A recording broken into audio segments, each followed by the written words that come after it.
on the No, record? not at all. And then he called out to us and came back in the room and said, there's one more statement I want to make for the record. Oh. We turned our tape recorders back on, and he made a very impassioned statement directed at voters saying you need to get out, and it's really important that you turn out this November, and that was part of that statement.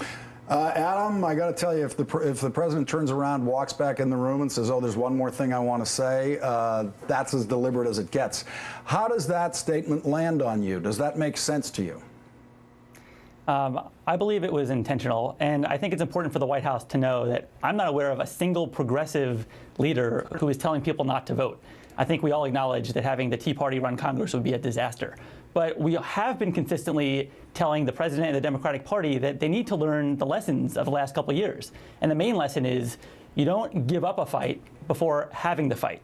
And when someone like Joe Lieberman, whose constituents wanted a public option by 3-1, is threatening to kill health care reform if it's not in there, you could either cut a deal with him behind closed doors where the public is powerless, or go to his state, use the power of your bully pulpit against him, and demand that he be accountable to constituents. And we never saw that fighting attitude from the president. That's our issue with him. And that's, unfortunately, his failure to fight is depressing turnout this election. It's not progressive leaders. Adam, let me just follow up with you on something that Fire Dog Lake blogger David Dayen said today.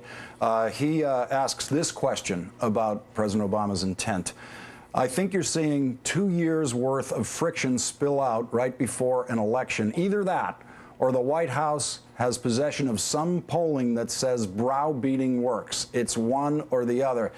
Adam, which does it feel like to you, that this is an emotional moment, that the White House and the president are cracking a little bit under this pressure and they're saying things that are coming from an emotional place, or it's the you are the deliberate target of polling that says take a shot at the left, it will help you in the middle? I'm pretty sure it's emotional. I know some folks in the White House, and they're emotional about this. But unfortunately, the critique is wrong. They keep saying that progressives wanted Obama to do everything, and that we want him to win 100% on every issue. That's just not true. All we want is, before you compromise, before you cave, you need to make the fight.